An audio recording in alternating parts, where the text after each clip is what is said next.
द्वारिका नगरी का निर्माण हो चुका है और प्रभु श्री कृष्ण अपनी योग माया के द्वारा मथुरा के समस्त नागरिकों को, जो कि प्रभु श्री कृष्ण और श्री बलराम जी के साथ रहना चाहते थे, उनको द्वारिका नगरी में भेज दिया है।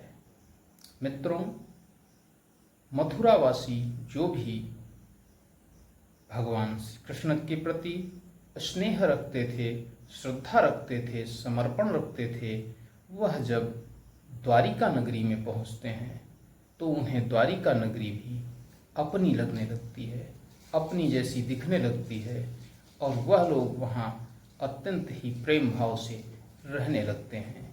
इधर प्रभु श्री कृष्ण जब बलराम जी के साथ आकाश मार्ग से द्वारिका के लिए निकल रहे होते हैं तो उन्होंने जानकर ये दिखाया जरासंध को, जिसकी सेना मथुरा का घेरा डाले हुए थी, कि मैं जा रहा हूँ। ज्यों ही जरासंध ने श्री कृष्ण भगवान को जाते हुए देखा, त्यों ही जरासंध की सेना ने और स्वयं जरासंध के सेना नायक और जरासंध ने उनका पीछा किया। जरासंध जब उनका पीछा कर रहा था तो वह बढ़ते हुए जा रहे थे। तभी चैतवन की तरफ उन्होंने देखा कि उन पहाड़ों में श्री कृष्ण और श्री बलराम जी विलुप्त हो गए हैं। जरासंध को ऐसा लगा कि शायद वह इसी वन में कहीं छिप गए हैं।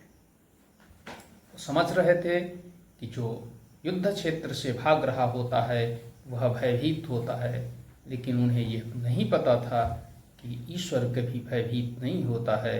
वह तो नए नए कर्तव्य दिखाता है। क्यों? क्योंकि रामावतार में श्री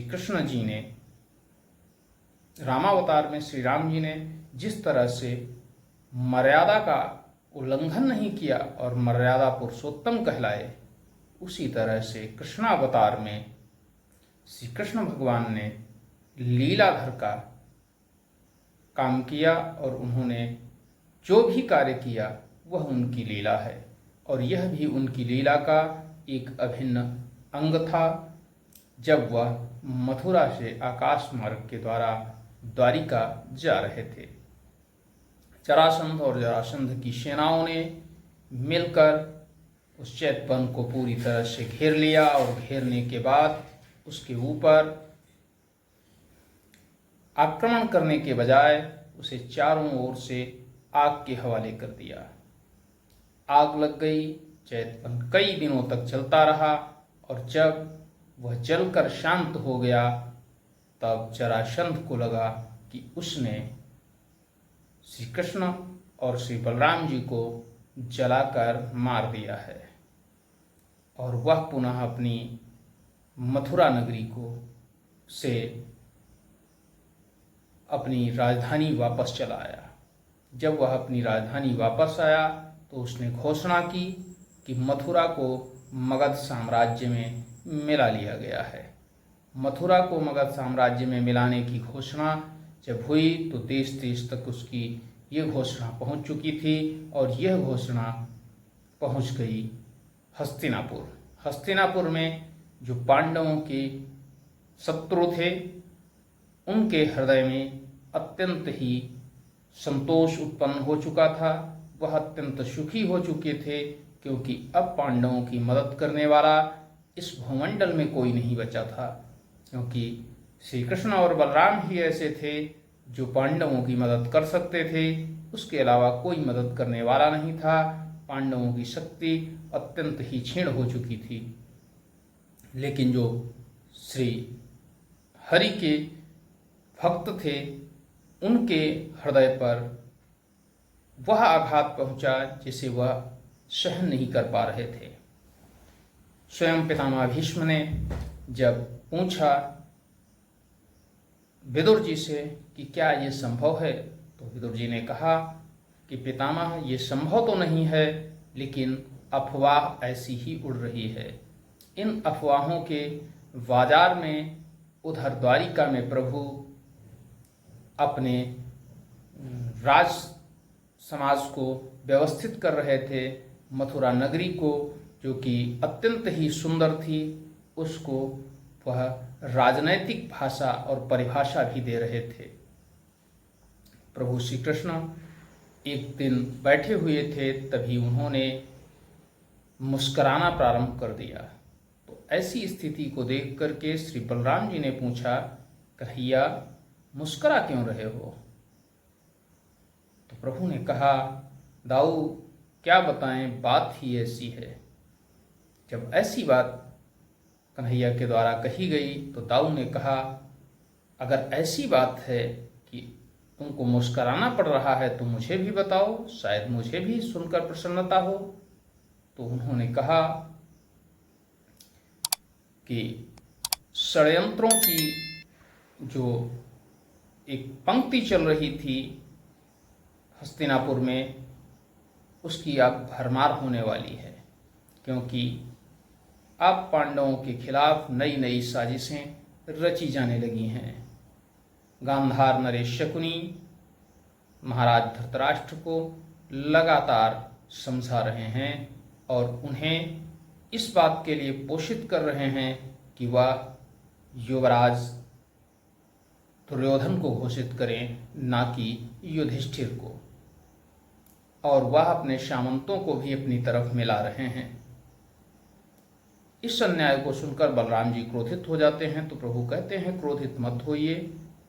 बलराम जी कहते हैं, तो हमें वहां चलना चाहिए। तो प्रभु श्री कृष्ण कहते हैं कि अभी हमें वहां चलने का वक्त नहीं है, अभी समय नहीं आया है। जब समय आएगा तो हम दोनों अवश्य चलेंगे। इधर जो दरबार सजा हुआ है और उसमें महाराज धृतराष्ट्र बैठे हुए हैं। दरबार में गंगापुत्र भीष्म, वेदुर, गांधार नरेश शकुनी, सारे लोग बैठे हुए हैं और घोषणा करनी है युवराज की। तो युवराज की घोषणा करने में धृतराष्ट्र विलंब कर रहे थे, क्योंकि वह सोचते थे कि विलंब करने से शायद कोई ऐसा रास्ता निकल आए जिससे कि दुर्योधन को युवराज घोषित कर दिया जाए। लेकिन दुर्योधन को युवराज तो तब घोषित किया जाता जब वहाँ की जनता उन्हें युवराज के रूप में एक्सेप्ट करती, स्वीकार करती।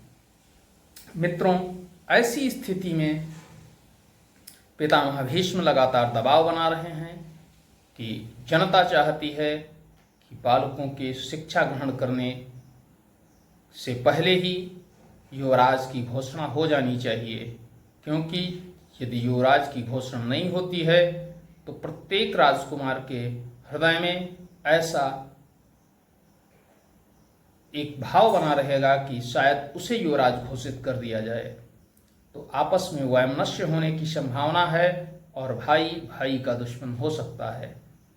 जब ऐसी बात कही जाती है तो धृतराष्ट्र पितामह भीष्म से कहते हैं कि हे पितामह, आप हमारे कुल के सबसे ही वयोवृद्ध हैं, आप ही तो आज तक सारे निर्णय लेते आए हैं, तो यह निर्णय भी आपको ही लेना होगा।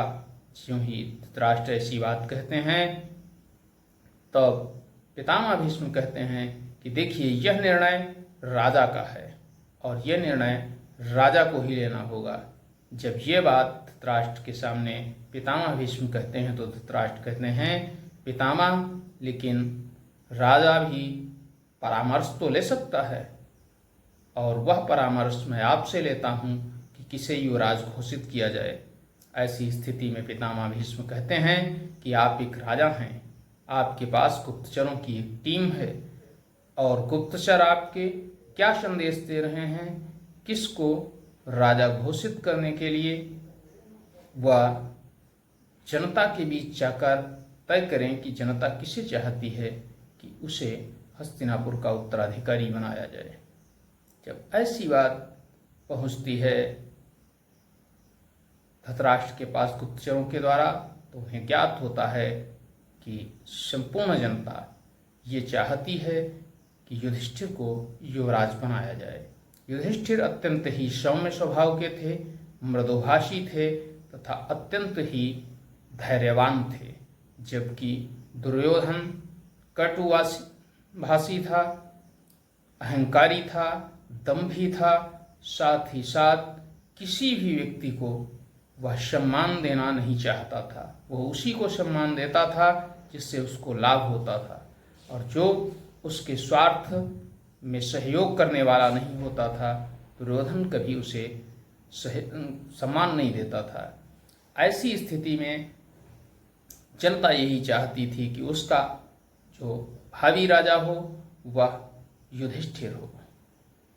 यही बात शकुनी और धृतराष्ट्र को परेशान कर रही थी, लेकिन महाराज होने के नाते धृतराष्ट्र के सामने एक बहुत बड़ी लक्ष्मण रेखा थी, क्योंकि जो न्याय के सिंहासन पर बैठता है उसे सत्य ही बोलना चाहिए और सत्य का ही अनुकरण करना चाहिए।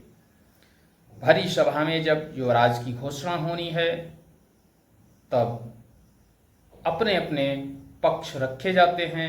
इसी बीच उसमें से कुछ सामंत उठकर खड़े हो जाते हैं और वह कहते हैं कि मैं राजकुमार दुर्योधन को युवराज बनाने की मांग करता हूँ। यदि वह युवराज नहीं बनेंगे तो समस्याएं विकट हो जाएंगी। धृतराष्ट्र कहते हैं, युवराज दुर्योधन के प्रति तुम्हारा जो प्रेम है और तुम्हारी जो दृढ़ इच्छा शक्ति है, मैं उसका सम्मान करता हूँ, समर्पण भाव का सम्मान करता हूँ।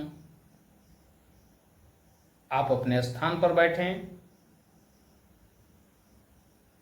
तब धृतराष्ट्र जी घोषित करते हैं युवराज की, और वह कहते हैं कि यहाँ सभा में बैठे हुए सामंतों के ओपिनियन से युवराज की घोषणा नहीं होगी, क्योंकि हम भरतवंशी हैं और भरतवंश में सदैव से ही जनता के मत को स्वीकार किया गया है, और हमारे गुप्तचरों के द्वारा जहाँ तक हमें सूचना मिली है उसके अनुसार समस्त प्रजाजन जिसे युवराज के रूप में चाहते हैं वह हैं पांडुपुत्र युधिष्ठिर, और आज से वह हस्तिनापुर के युवराज होंगे। ज्यों ही ऐसी घोषणा महाराज धृतराष्ट्र के द्वारा की जाती है, त्यों ही विदुर और पितामह भीष्म, गुरु द्रोणाचार्य, कृपाचार्य इत्यादि अत्यंत ही प्रसन्न हो जाते हैं। लेकिन शकुनी जैसे लोगों के सीने पर सांप लौट जाता है। वह क्रोधित होते हुए कुछ बोल तो नहीं सकता था राजसभा में, लेकिन ज्यों ही महाराज राज दरबार से अपने शयन कक्ष की तरफ जाते हैं, त्यों ही पीछे से शकुनी भी महाराज से भेंट करने के लिए उनके शयन कक्ष में जाता है और कहता है कि महाराज, आपसे मैं लगातार कह रहा था कि आप दुर्योधन को सम्राट घोषित करिए, और आपने दुर्योधन को सम्राट घोषित नहीं किया, युधिष्ठिर को सम्राट घोषित कर दिया। यह आपने बहुत बड़ा अन्याय किया है और मैं इस अन्याय को स्वीकार नहीं कर पाऊंगा। अतः मैं राजनीति की अंतिम चाल चलूंगा। ज्यों ही राजनीति की अंतिम चाल के बारे में शकुनी कहता है, त्यों ही महाराज धृतराष्ट्र भयभीत हो जाते हैं।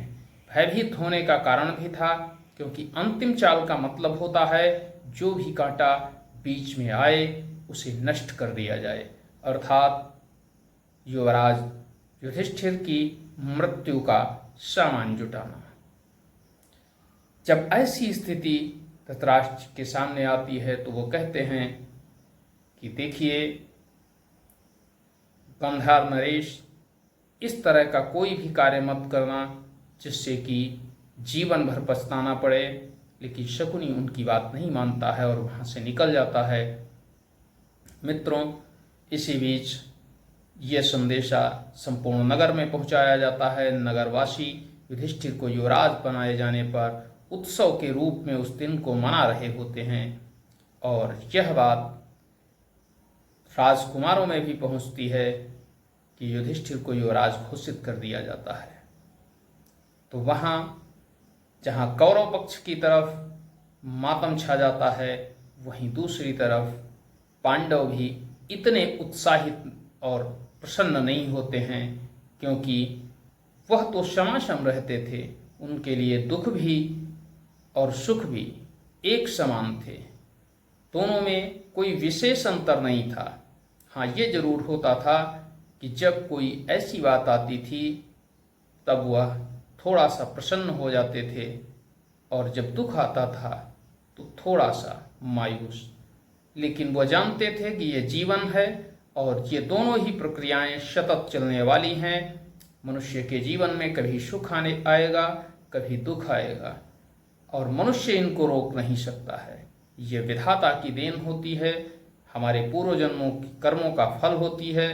अब जो कुछ हो रहा है वही सही हो रहा है, ऐसा उनकी माता कुंती ने स्वयं उन्हें सिखाया था। मित्रों, माता पिता के द्वारा दी जाने वाली सीख बालक के हृदय में सदैव के लिए, बालक के मन मस्तिष्क में सदैव के लिए निवास कर जाती है, और बालक उसी तरह का विचार करता है जैसा उसके माता पिता उसे बचपन में बताते हैं। मित्रों, आगे स्थिति भयावह होने वाली है, क्योंकि शकुनी एक नए षड्यंत्र की तैयारी कर रहा है, और वह षड्यंत्र मैं आपको अगली एपिसोड में बताऊंगा कि किस तरह से वह पांडवों को जलाकर मार देना चाहता है। तो उसके लिए वह योजनाबद्ध तरीके से काम कर रहा है, और क्या उसकी योजना सफल होगी या असफल, किस तरह से योजना बनाता है, कौन कौन योजना में शामिल होता है, इसके बारे में भी बताएंगे। लेकिन आज के लिए बस इतना ही। जय हिंद, जय भारत, नमस्कार।